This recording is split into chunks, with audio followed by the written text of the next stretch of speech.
So here, I'm going to start with a little bit of background, which is the idea of one critical idea that I had been thinking of since the beginning, since probably my master's, when this thought came to my mind, was how the Acropolis of Athens was something which was a subject of interest for me, and how that developed over the years. So I just want to start probably from that thread and show you from experience, because I can show you examples online, but I think the best way to show something is through your own experience. So I'm going to share what I delved into and how I developed a certain approach. So so this is sort of what all of you all probably know of is the Acropolis of Athens. And when I was first, I knew about it a little bit, which I studied in history class, and I knew that there was a lot of study that was done on this historically, architecturally, in other terms. But the first time probably I got into the depth of it was when I made a presentation, when one of my professors asked me to do something for history class on this and the museum that was built post by Bernard Shumi for the Acropolis Museum. So that is when my interest started to peak into this monument or this historical preserve site. And this is the first time sort of I started working or thinking towards it.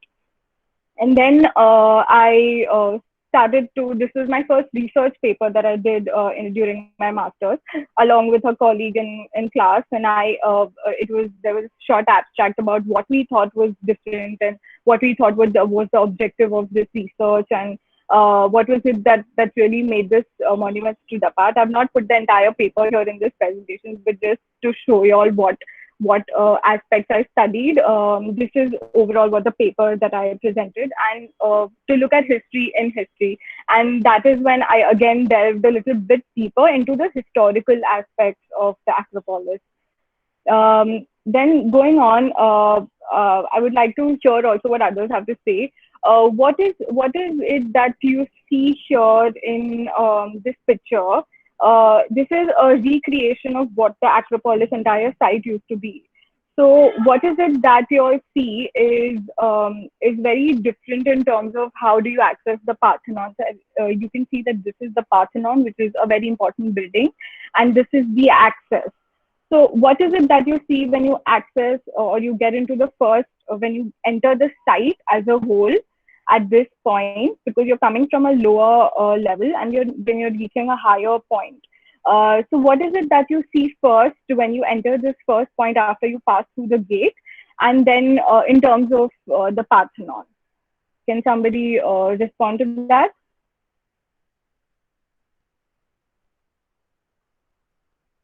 Hello?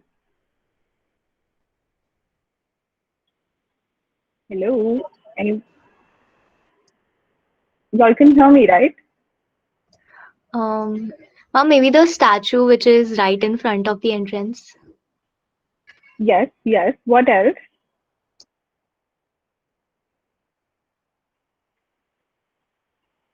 I also think that since the language of the entrance structure and the main structure is also similar, so it's like a little prelude, or it's a little introduction to what the site is what the entrance is going to lead to. So that visual impact is also present.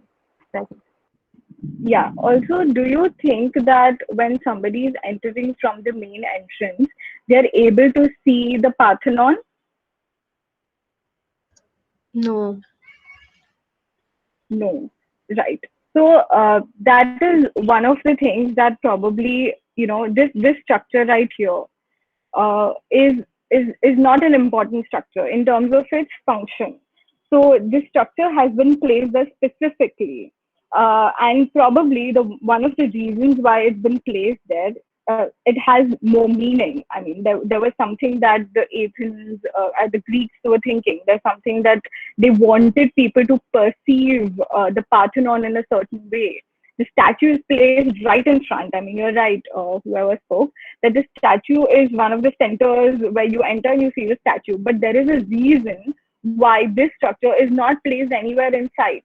And there is a medium structure in the middle as well, which is creating some kind of an obstruction, which is not allowing you to see anything else apart from this statue. So again, if you see that, there is a certain way in which you approach the site. There was, in some recreations, it's a staircase which leads up. In other recreations, there is a ramp that goes around, because you also need the cattle to go up, and you also need other carts, etc., to go up by the wheel. So there are various recreations, and this is the way that you see the Parthenon, which is not a very standard way to see any building. The way that you see a 3D perspective building is very different from what you see a 2D perspective building. So this is something that I was thinking about, that why is it that that building was placed there? Because one was that once you approach it from the main entrance and go towards this site here, you will be able to see it only after you pass a certain point. So it creates like this element of surprise, and the moment you're there, you're able to see this, which is this huge building with these huge columns, and of course they use a lot of optical illusion to make it look more huge and more taller. So there was a way in which they saw these things, and anybody who is visiting the site, and during the time when there was no other ways of internet, and there was no other way of getting to know these buildings and the research that is done behind them, everyone used to travel to the Acropolis, and mostly architects and designers in Europe. So there was a lot of learning that these historical monuments had. So again, when you see the plan, you're able to see that this structure here is literally blocking the entire view that you get of the Parthenon. And all the buildings, if you see in plan, are not aligned straight to the main entrance. So there was something that the Greeks were thinking. This is Corbusier's first drawing of in his book called Towards a New Architecture, Towards an Architecture, which all of you all must know about. So these are his sketches and his 3D perspectives of various visions of the Acropolis, and you are able to see that everything that he's drawn is in 3D, and only this central structure, which is the statue, is in 2D, and he's able to also see the ramp go up, and another 3D perspective of the Parthenon here, also of the Erectanium, which is another important building. So he was able to draw these, and there was a reason why he must be drawing these. He's published it in his book, so there's definitely something that he had in mind. This is Corbusier's sketch of the Acropolis, and can you all tell me what you all think about it? What do you think Corbusier was trying to say? What is it that he was trying to draw or communicate through this sketch? Anybody? It is one level up than everything else. Yeah, it is at a certain height. So he's elevated it at a certain height. Anything else? In this sketch, he's tried to show the elevation of the Acropolis and not a 3D view, a perspective view. Yes. Yeah. So there's no 3D, it's all in 2D. Yeah. So I also had a question was, do you really see this from anywhere in the city? I don't think so. I don't think you see this view that he's drawn from anywhere in the city, because one is that the Acropolis is never seen in 2D like this. The second is that this elevated section that he's drawn, he's cut through the hill and he's elevated the entire structure at a certain height, and he's given mostly prominence to the Parthenon. If you see, there is no relevance of the main entrance gate, or there is no other structures which are around it. None of that is there. He's given a lot of importance to a little bit of the sky and the main Parthenon. So this is probably a way in which Corbusier felt that this is what he learned out of it. So also when we go out to sketch, when we go on our study trips and we are asked by our professors to do some sketches, this is also a learning where, we're not just supposed to draw what we see. We could also draw our own understanding and our own interpretation of what we see and what we perceive from that. So this is Corbusier's sketch of the Acropolis. And then I looked at one of his structures. Do you all know which building this is? Is the Melonas Association? Hello. Yeah. So this, maybe a lot of you all might have visited during one of your visits, study tours or something like that. So this building, when I visited it, I felt a huge resemblance to not directly the Acropolis, but I thought that there's so many things that could have been something that he learned from history.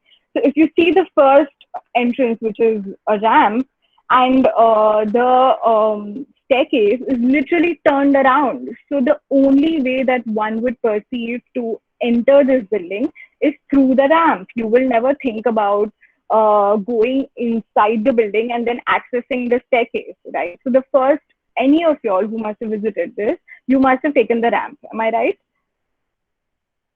Yeah. It's a very natural, instinctive way of just going and entering the building.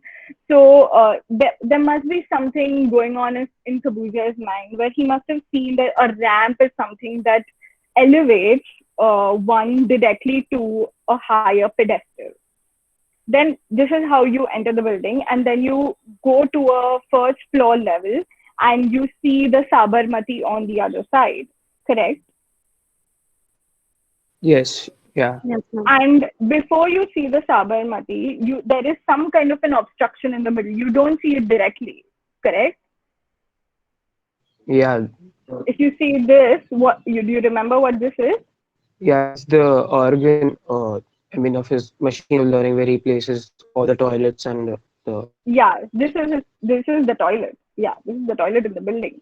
So it's literally that you enter the first floor through a ramp, and you turn around the toilet block, which is not important to you because that is just an obstruction for you. And then you turn around and you actually go behind and see the Sabarmati. So there is a huge element of surprise there, because if you see it while you're accessing the ramp, you will not be able to enjoy it as much as you would do otherwise. So when probably he visited the Acropolis, do you think he also thought of this, and then when he was building the Atma, maybe he thought of this? Possibly. I mean, I don't know. These are just questions. These are questions. And then further on, this is a sketch of the Acropolis by Louis Kahn. So if you see, there's a lot of difference in the way Corbusier has drawn a sketch of the Acropolis and how Kahn has drawn it. So there's probably no significance, not a lot of significance given to the Parthenon. If you see that there is no Parthenon actually, it's just some little columns that you can see here. There is a little ramp that you can see here. A lot of blocky structures everywhere. You can't see any particular structure very clearly. And this is also not the color of the stone there. It's very different. The actual color is a very, very off-whitish color. So he's given it his own sort of rendition. So this is what Kahn had sketched when he saw the Acropolis. And do you all recognize this plan? The Salk Institute. Yeah, the Salk Institute. So when Kahn he was designing this, and this is how you enter the building. This is how you enter the Salk Institute, which is at the ground floor level, and you don't really see. You see a little bit on the sides, and you see that okay, there is something. But then when you go up, this is what you see. So there was a way in which that Kahn also created this element of surprise, and it's so evident that within these masters of modern architecture, you can see this link that has happened not only in these terms. There are obviously many more other concepts, ideas, different from the classics, that were all there in their teachings or in the buildings that we built through them. So there's probably a lot that you can see a connect with history. You can see a lot of thinking that has gone behind it. So this is something I found very interesting. This is a part of my research on the Acropolis when I was in doing my masters. I was in school, and then later on, a little bit when I was teaching. This is what I developed. And further on, there was a book that this was the magazine which I was working with. We are now stirworld.com, which is a digital website, but this was the magazine that we were publishing earlier. And we were doing a special edition on sketches. And Mr. B.V. Doshi also contributed. He's written for the cover page. And we thought of putting together an entire edition which would talk about sketches. And one of the instinctive ideas for me was to go back to my Acropolis research and story and discuss it with my editor. And they all really liked it. And we put together an article which talks about sketch reflections. So it is going back to the entire story of how the Acropolis has been an example, and then how did Corbusier do it? And this is one of Corbusier's sketches from his foundation that we published. And inside a story, this sketch took about 100 euros to publish a 1/4 of the page. So this is how the sort of technical media works. But apart from that, so this is the entire the research that I was thinking about in a different package that was then published, and I wrote about it. So it's not like one idea that you get yesterday and then you write about it today. It need not be that. You have to have, or you can think about multiple critical ideas, and they can then develop into certain things that can be published over time, or you can develop and create a research which is a more compiled research over time. So it can have multiple mediums and multiple forms. So this probably came to be published after 4 years after I started my research. But this is how it can have different forms, and you can think about a certain thing at a different time, and then you can write about it. So this is a little bit of an introduction that I wrote, and then we also got others to give us their opinions who are today in the field. Like Riyaz Sayabji wrote a little bit about his experience of the Acropolis and a sketch that he had done when he was in 1995. So he must be 25 years old, I guess. So, and then Shirish Bedi wrote for us about his experience, and they shared their sketches for us. And then Shubhrajit Das also wrote something for us about his experience, and he drew a very intricate sketch about his understanding of the plan and how it's different, etc. So he's also talking about Corbusier here in detail. So we published this as an entire article, which started with my introduction and my understanding of this concept, and it was then compiled. I approached all of these architects to share their thoughts. They specifically wrote for this article. They did not have something ready, so it was a long process, and then we put it together. But this is how one thought can sort of develop into various ways. Then I want to touch upon the topic of critical thinking so critical thinking is one thing, but also reviewing each other's work. So this is something that we do in architectural school, right? We sit with a group of friends, or we sit with a group of the same group who has one professor, and we all talk about each other's work, and we say that this may not work, and you could also do something like this. But unfortunately, once you get into the field, that is totally lost, and big egos come into the picture, and nobody is ever talking about the other person's work. So this is something that I initiated back when I was working with IND. I was working as a sub-editor for 2 years there, and I initiated this column called The Critical Review, which talked about, so the first one that we published talked about one project that was done by Aniket Bhagwat and Samira Rathod, It was a clubhouse in Lodha's new entire complex that has come up in Borivali side, and they had designed this clubhouse with the idea of Bombay being translated into different functions in the entire complex. So one was a Parsi structure, the other, so they had sort of denominated that to each of the buildings. I'll tell you a little bit more when we go further. But the theme was overall like, a theme park. So one structure which could be a theater was given the theme of the typical Bombay theater. The other was a banquet hall, and that was given the character of a Parsi gymkhana. So that is how it was treated, which was a very different approach. So we thought, when I was curating this, I thought that it's a very interesting idea to even to talk about, for others to also talk about. So with the critical review, what we did was we invited architects, and we asked them to visit the site particularly and see it for themselves, and then share their comments on what they thought. So here, Aniket and Samira have given a very short introduction of what they think about the building and what they were thinking when they were designing. So this is, this is the Parsi banquet that I was talking about. This is the theater, but it's all in one complex. So if you see, this is one complex, and it's all within that. So here, Arjun also visited this site, and he wrote a critical column for us. And so I've just picked a little bit from his entire article. He says the premise is alluring and romantic, and in words of Aniket himself, playful, yet it hints at fundamental issues that have been the focus of contemporary discourse and critical thinking. At what point does metaphor become nemesis?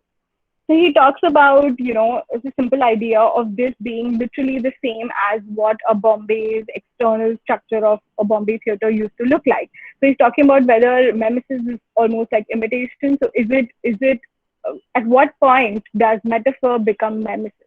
So are you really just looking at the facade? Are you really also talking about other characteristics of Bombay?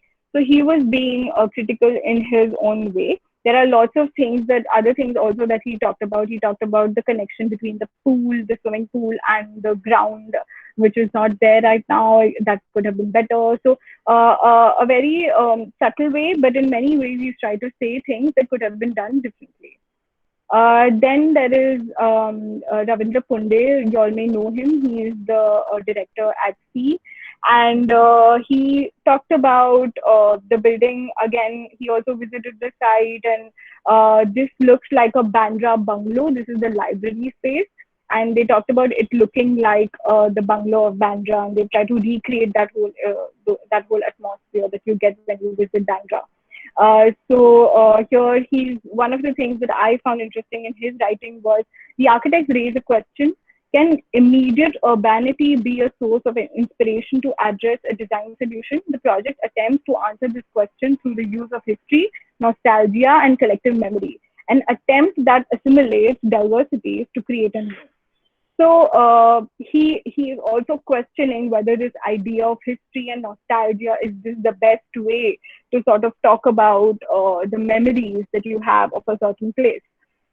So this was a very small initiative that I tried to do with this Sun project. One was, obviously, it was difficult to get people to agree to, one, be critical to others' work, and to find somebody who would be open to getting people to talk about their work.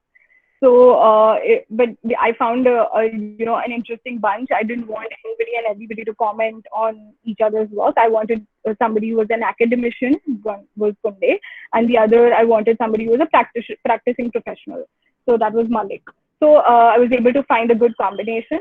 So this was sort of the first thing that we did, and it created a lot of appeal for people who are open to such kind of commentary and discussion, debates, opinions. It created a lot of people like Shimul Kadri. A lot of people emailed me and said we would like to be a part of it. Sameep also emailed me saying he would like to be a part of it. And then this got converted into an on-stage session at the 361-degree conference.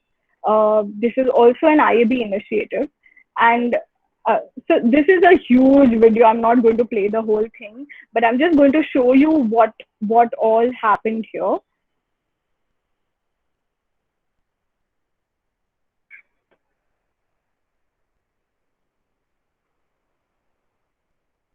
So here what we did was we introduced each of the projects, all three architects, including Sameera Rathod, Arjun Malik, and Soumitra Ghosh.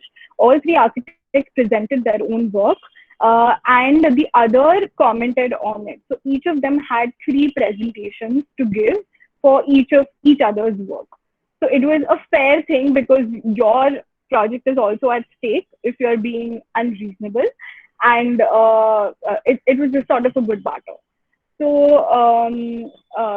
this is what we did, and it happened on stage. And at the end, we also did have a panel discussion.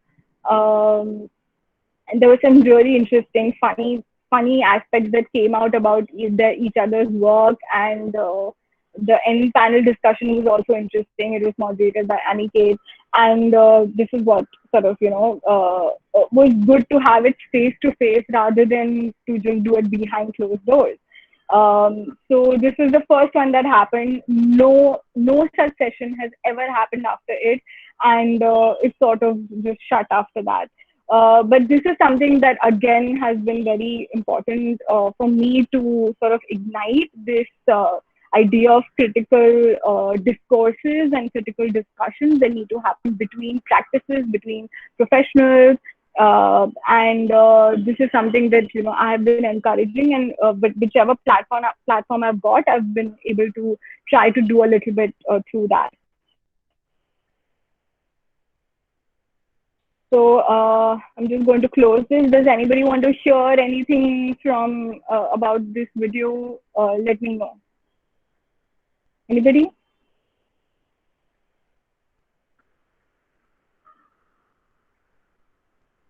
Okay. I want to see if everyone's here. I'm not sure. I'm just talking and talking. Is everyone here? We are here. Yes, we are here. Yeah, my colleague Zora is also here, and I think she's the enthusiastic one. Zora, you can also say something if you like. Hi guys. I have a question, but I'll say it in the end. I have a question for you. Okay, thanks. Yeah.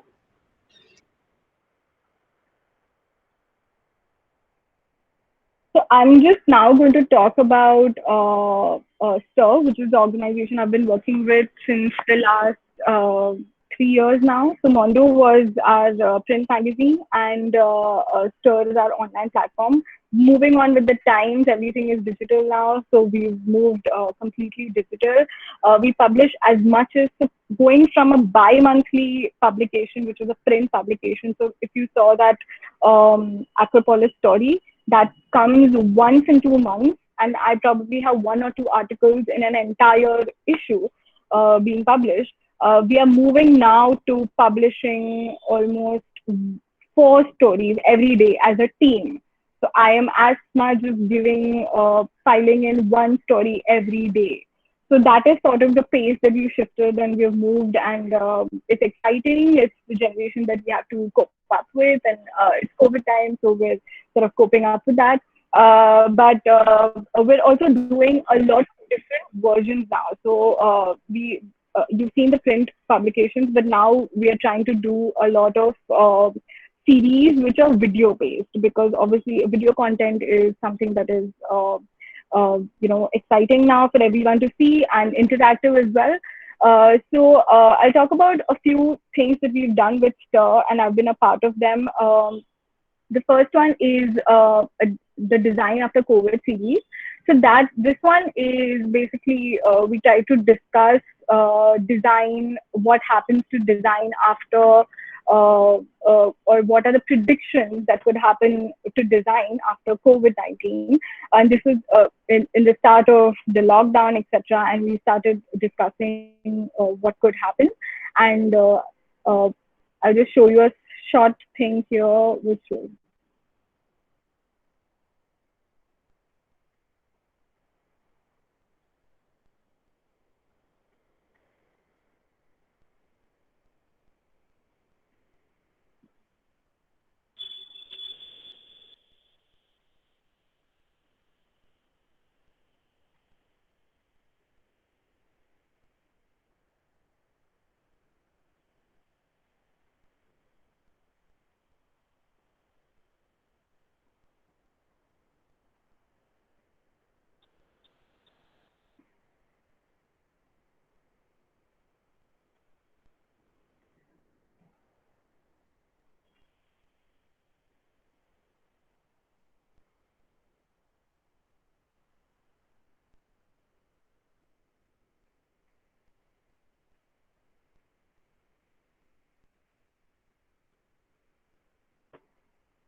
So this is the overall what the entire series was about. There were 6 authors, and they all talked about different aspects. So Anne Feenstra, he talked about trust. Shubhra Rajesh, he talked about interdependence, and lots of different aspects that they all talked about, catering to their own work. So whatever their work profile has been, and what they thought about the entire scenario right now.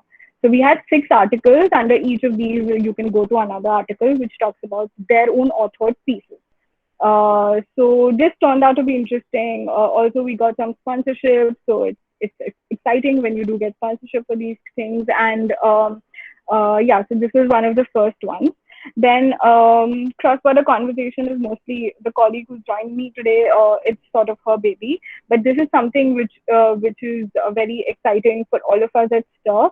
These are conversations that we've had we've curated between 2 people from different fraternities. So one could be a designer meeting an artist, one could be an author meeting a photographer, and across countries. So cross-border in terms of professions as well as borders. So we've got almost 11 episodes out now. And we had Ayaz Basrai and Arthur Mamumani, and we had a lot of interesting people have discussions. We had Gul Panag and Frank Stephenson talk about aviation and technology. So very, very exciting conversations, and they were eventually edited in-house with a video of 45 minutes of conversation. So I don't want to play each or any one of them. I think each one of y'all can go to these websites, the website, and see what you'll like to see. But exciting series that happened every week. We were having these discussions on Zoom, and we used to go on editing tables and edit and put together also curated content, like whichever interesting quotations you want to pull out, you want to talk about, and whatever you see here, which is like magic between the forces for Martin Bass and Tukral and Tagra. So those are all concepts and ideas that we used to brainstorm together and put together. So again, curated content is something which is really important and has a lot of thinking that goes behind it. So that's something I wanted to show you guys. Then, of course, there are other conferences that one attends, and that can convert into work and articles. So I attended the Women in Design conference, with which I published these 4 stories. Murad Marskov, she's a designer based in Britain. Billy Cien, she's a very famous American architect. She works with her husband, and they're now designing the Obama Central Library. Then Salma Damulji, she's also a very famous Yemenese architect, and she's doing some great work. She was inspired and worked under Hassan Safi. So they were all here for the conference in Bombay, and I was able to meet them, interview them, and publish their articles. So again, interesting people and conversations happen in these scenarios. Then similarly, same conference that happened in Goa, was able to meet a lot of people there and publish some really interesting work, but also again curated content in terms of so David Jobson, who has worked and has the archive of Jeffrey Bawa. He talked a lot about Bawa, and during the conference, I took an entire video interview of him talking only about Bawa, which we then published separately. So it's just thinking about these things of what can you really obviously doing your research first, and then what is the best that you can do when you meet these people.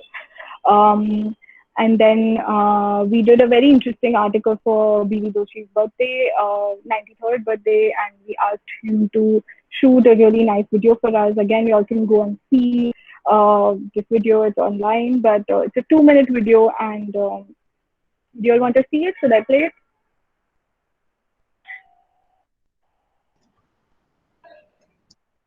Yes, ma'am. Okay. Yes.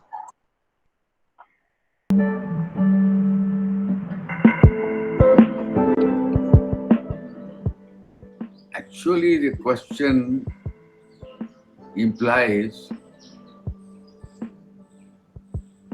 what are the basic intentions.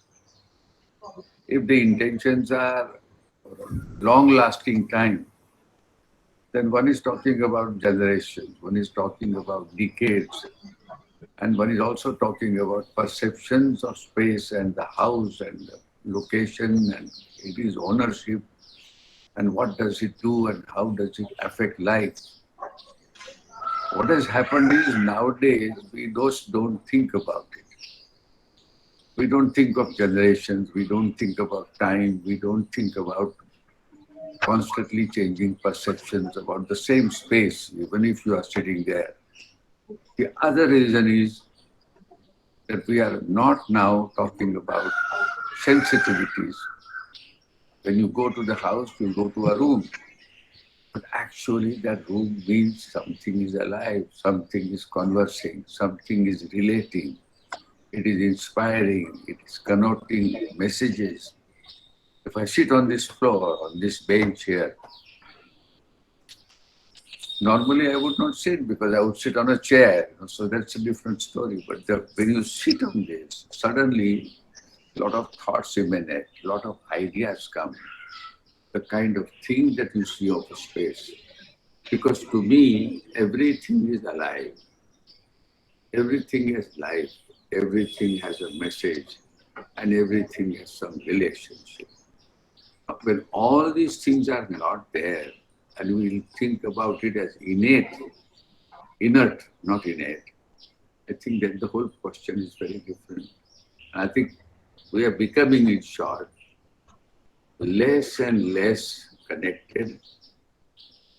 Farther and farther we are moving away, and we are looking at everything outside our body as only object with a specific purpose, and after that purpose, the purpose disappears. And that's where the difficulty is.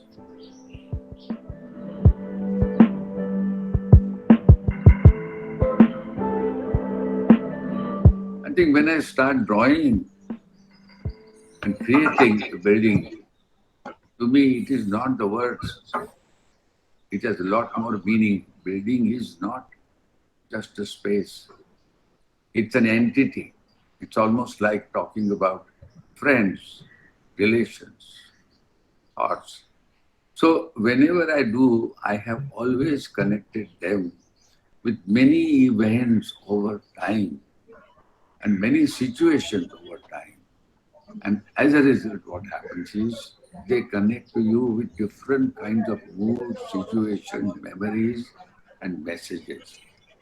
So to me, it's like a living being. You meet a friend, you may be meeting a passenger and he goes away. But if you meet a friend and suddenly you remember him, because you are now connecting him to your messages, your understanding of time, space, contents, and the kind of things that they convey. So it has not the limitation of boundary. It's a question of how you look at surfaces, how you look at material, how you look at affects, how do you look at the place you live or you sit. I think all these things are connected to time. And I think that time is missing today.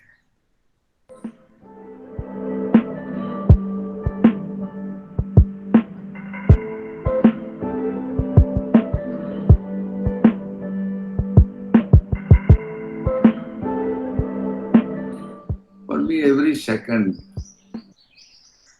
or every time I see the same chair and same stool, I just don't focus it microscopically. I focus it along with its surroundings. And because the surroundings are changing, the scene is changed, act is changed, and there is another message in that drama. And I think that drama, that whole idea of discovery is important. I never sit in this position. Sometimes I sit in the position like this, and suddenly I sit like that, and my mind is very different. My vision is very different. And I think we should, consciousness, the awareness is missing. The object is not dead, neither your perception is dead. They both are alive. And if you remember that you were a child and you are still a child, you will always be curious. You will always be curious and you will always be wonder-struck. And I think that is the beauty of life. A constant evolution, constantly changing perceptions. As a result, what would happen? You will always be in a state of joy, a discovery, and another kind of dialogue, most unexpected.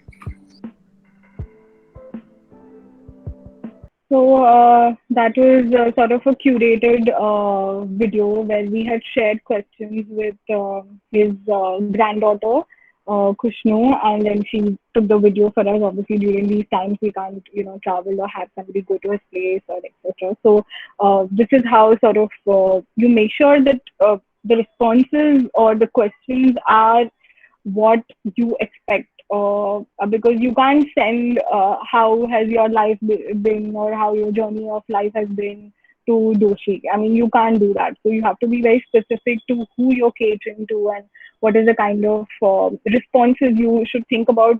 The responses that you may get, almost sort of rehearse them in your mind when you're thinking about the question. So yeah. Okay.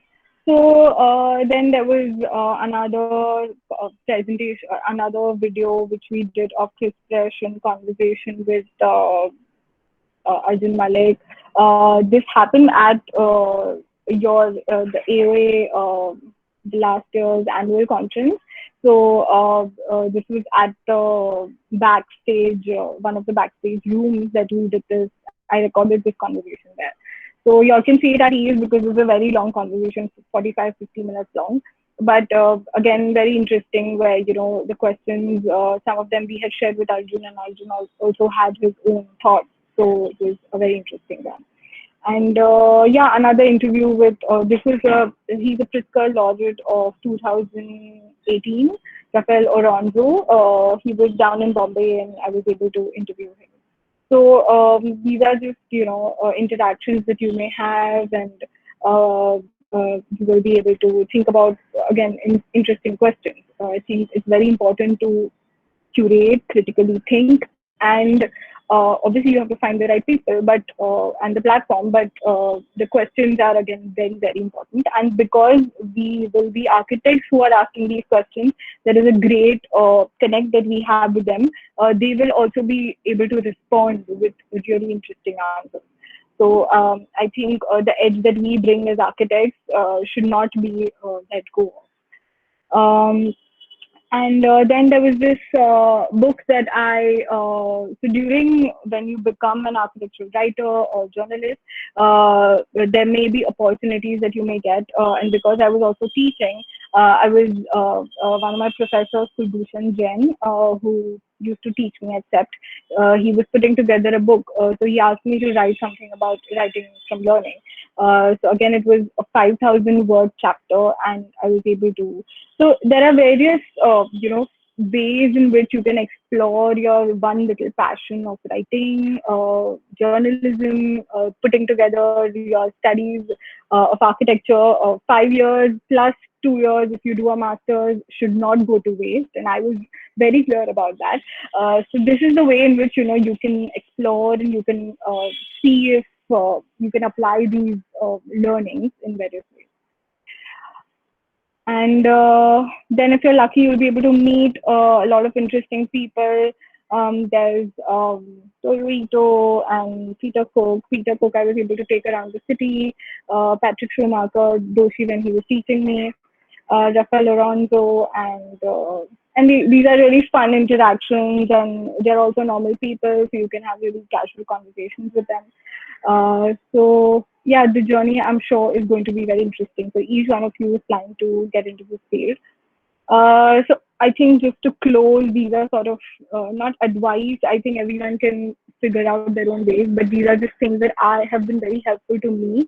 One is to always have a very personal personal perspective and a very interpretative point of view to things. Because what are we without these if we are not saying something different? If we are not standing out and being different in these things, then what are we? We're just like anybody else who's talking about other things in a very general way. Question the not so obvious. I think offer people what they have not thought of before.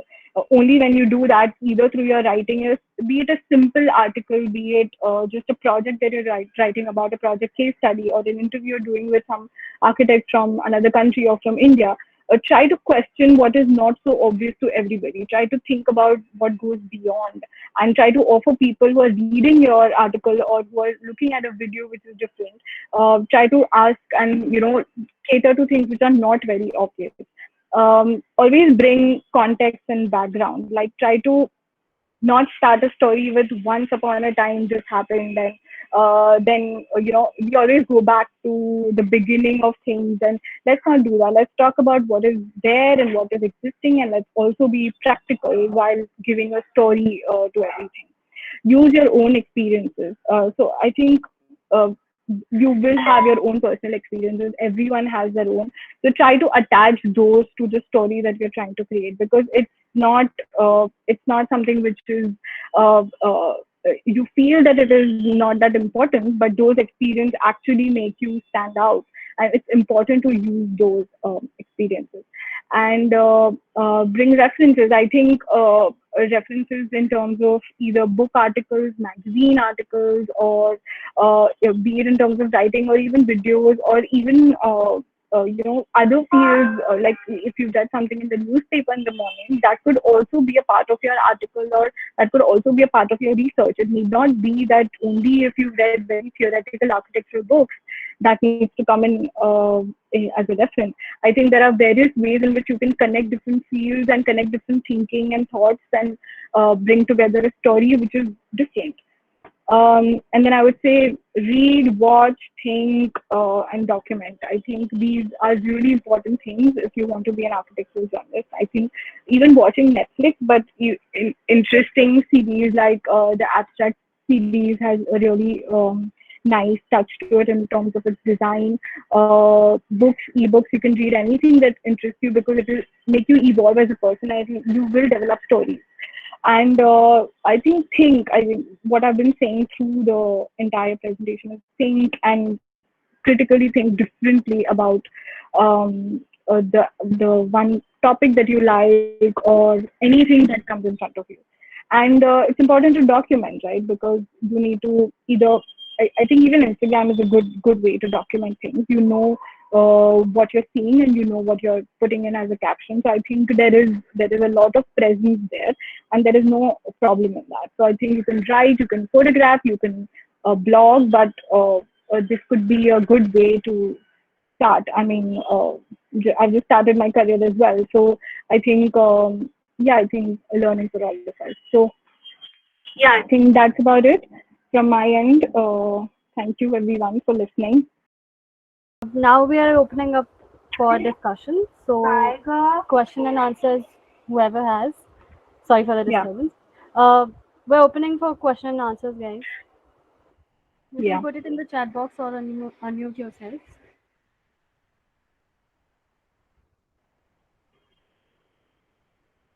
I really like to listen to or see people. It looks like a one-way conversation.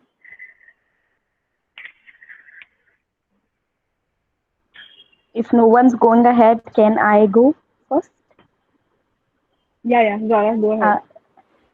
Hi guys, it was a fun session, Meghna. I loved it. So just to introduce myself, I'm Zora. I'm Meghna's colleague. I work at Stir World, and it was an incredible experience to be with all of you guys. I wish we were in a physical setting. We were there together, and if this was to happen physically, it would have been great. So I have a question. Like I work with Meghna every day. We know like every day is a new learning. There are so many experiences that keep happening, and you're like, this is something, and every day it's a new learning. But the 5 years of architecture that we have like both of us are architects, and we have also gone through the same journey, the 5 years of architecture. And like for me personally, there are a lot of regrets. You know, there are a lot of regrets. So if Meghna was to go back in time, and if there was one thing that she could have corrected in the way she used to look at architecture, she was being treated, her experiences, what was her perception for the field, what was her general perception for life when she was studying, when she was going through those 5 years, what what could have been that one, as in what is that one thing that she would like to change if she was given an opportunity to go back in time and correct that? That's my Maya, question. you're bullying me. It seems. Okay. So for me, most of my learning happened at CEPT, and I don't want to demean AOA in any way. These 30 people will kill me, but I think a lot of my learning and self-reflection, if you may call it, of what I want in life and what I want to do came during the 2 years that I was at CEPT. But I think I also took much of the studies at AOA a little lightly. So probably that is something I would have changed. But being in the place that I am now, I think I don't have crazy regrets. So I think good. Great. Thanks. Yeah. Ma'am, Anyone else? I had a Yes. question. So, Yeah. ma'am, you mentioned a little bit about how you got started into the field, but Yeah. can you talk a little bit more about how the course in particular at CEPT, the 2 year course, kind of kick-started your process, or how is it entirely relevant? Because it's a course which also has a little bit of architectural history as well. So, how does all Yeah. of that come together? Yeah. So the course at STEP basically was the one that pushed me towards reading architecture, because I had probably never read not completed one book in architecture before. I'd read a lot of novels, but I'd never, been pushed into reading architecture. So that is what pushed me there. And the other things was, I think the course was very research oriented. So my final thesis also, which I worked on for 6 months, that was a research thesis.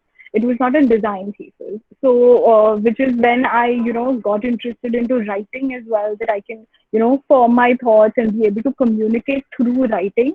And design is not the only way which you can or probably also take on after you finish your studies.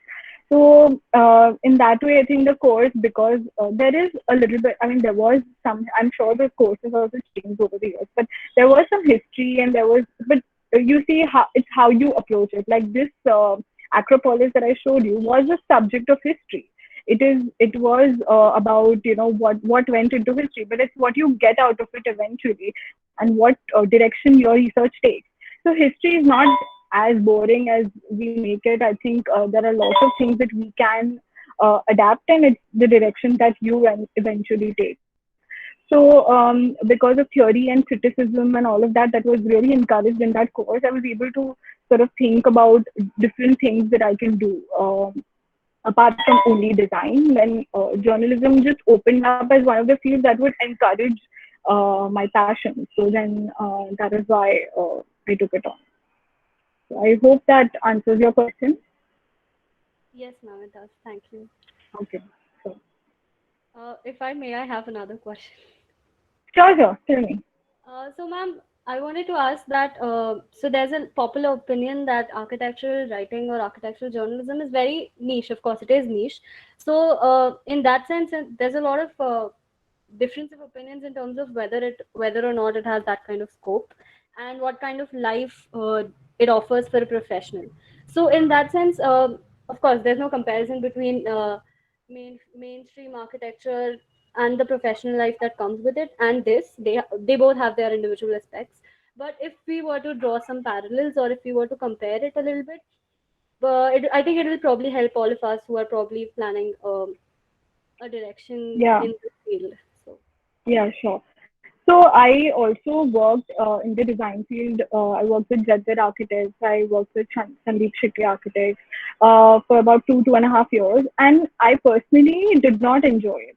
For me, one was the equality of pay equals the amount of time you're putting in, and that I did not enjoy it. So for me, I started pursuing writing, and then I was able to enjoy it as well as in terms of parallels of economics also. I was happy. I was sort of happy. So I think it's about I think it's about time that architects also start exploring other fields. And there are many people who are going into other fields. And now that because architectural journalism is still related to design and architecture in a huge way, and in our editorial teams, we're all architects. So we have a certain understanding, we have a certain rapport, and that never goes away. So I think you're never going to unlearn the way, I mean, you're not going to forget CAD. I mean, the other day I actually opened CAD after almost 5 years, and I thought that I would never be able to use the commands, but I was able to. So I think you can always eventually go back to architecture if you wish that you want to start doing practice of design and you want to build something. But this is definitely a very good field to be in if you find the right platform, if you find the right place to be in. I was able to explore. I was with IAB earlier. I met a lot of interesting people there. Even with Stir and Mondo, I was able to. So it's definitely not the case that there is not enough scope. That's not the right. I think in fact now, because of everything being digital, it's going to explode. I think the digital media is going to explode, and definitely there's going to be scope. So I don't think that should stop you from not exploring the field. At least slowly and steadily you can start getting into it, and then see how it works for you. But I think definitely there is a very good parallel between both. Both are equally good fields to be in, based on your passion. okay, thank you so much, ma'am. Yeah, no problem. Anyone else?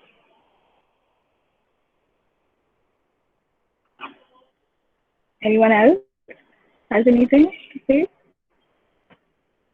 Anything about the session? Any comments, or if they're not questions, also that's fine.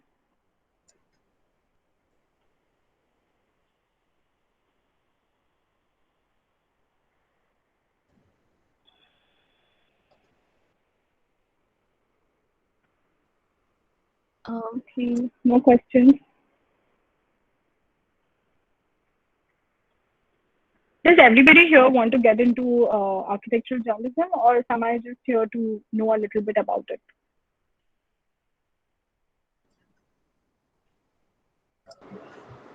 No, I just came here to see what goes into that. But now I kind of know how that market also is trying to function. I mean, you guys at Stir are also going into some video production, and uh, like how it's going to be different, and people are starting to pay attention to in this part of the world. Like they're starting to pay attention into the reading, because I see magazines coming from Italy, Milan. There's so much of magazine production for design. It's like everyday life for them that they read some design magazines, but it's not happening anything like that over here. So it's good to see something new happening in this part also. So in terms of print media is overall it's suffering. I mean, because everything is moving digital. Talk about even advertisements. People are not advertising as much in print now. So because of that, everything is now moving digital, and that's why we also made a very conscious decision. I mean, we were very speculative about moving digital because all of us love our printed books and the smell of a book, etc. But we had to be very pragmatic, and we decided to not stick to print and move digital. But I think the scope is increasing every day. Look at Disney, look at Design Boom. It's been 12 years that they are into business, and they have reached a certain level. Look at Art Daily. They have a different model, working model, but again we've reached a certain stage. So we compare ourselves to design and design boom most of the times, but and we call ourselves a global organization. We don't say that we are based, we are about India. We are about global media. But I think I think I think that is not the right thing to say when we say that only India is not producing enough print publications. Yeah. Everywhere, in fact, print is suffering because the world is moving digital, and especially after COVID, it's definitely all going digital. So we've heard people from UK. We spoke to somebody from Reba as well, and they are also saying they're going to shut their print Reba journal now and move to newsletters. So I think this is all over. And we used to have at one point 35 Indian design publications at one point, but I think now that is going to change. But yeah. Yeah. I mean, video production is going to be the next big thing, from at least from my whatever I've seen. Yeah, videos is something that we try to put a lot of our focus on, because we know that this is content which is never going away, and it's something like, YouTube is going to always be there, and our content is going to be our content, so the rights of it, etc., are going to always stay with us, etc. So yeah, I think video content is definitely here to stay. What you're saying is right. And but you need resources for it. Video content takes a lot of effort and a lot of time. You see one CBC recording that is a 45 to 50-minute recording, and when we edit it, it takes a lot of time and effort. And we have some really good graphic designers as well who are doing this for us. So it needs resources. So yeah, based on where you are, which company you're working with, and what their vision is, it's about that, and whether it's in line with what you want to do. Yeah. Get it. Yeah. Ma'am, personally, I would like to say that from this year, from this past 2 years, the architecture theory subject is also getting a little more importance. I think earlier it would happen that we'd only focus on design, but right now we are trying to gather trying to gather information from different papers and reading about it, and it actually starts making sense then when you start designing and look at certain people. So in the video that you showed about Doshi, so when he tries to talk about time and space, so like in this semester we actually learned a lot about that, so it made a lot of sense. Yeah. I think now, even like when I've been talking to uh, Neha and Yagnik, right? So they've been telling me that a lot of things are being done from their end as well to improve the theoretical part of design and AOA. And I was very happy to hear that. So I'm excited to see a lot of y'all come out and be theoretical designers or architects who can write a lot of theory. Some theoretical books may come out of this class, maybe. So yeah, I'm excited to see. Yes, ma'am. Yeah. Okay. Any more questions?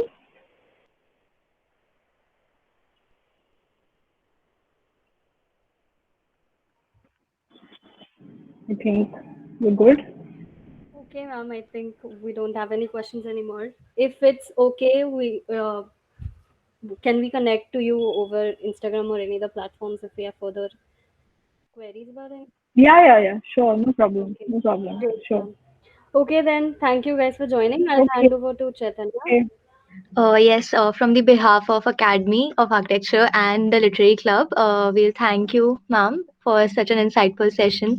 And I think it's going to give us a really good kickstart in exploring the new field. Thank you for the session, ma'am. Thank you. Thank you. It was great being here, and I'm happy to see what all y'all are doing with the Literary Club. And good luck to everyone. Please feel free to reach out to me in case of anything. Thank you, Yeah. ma'am. Okay. Thank you. Thank Bye, you. everyone. Thank you, ma'am. Bye. Bye.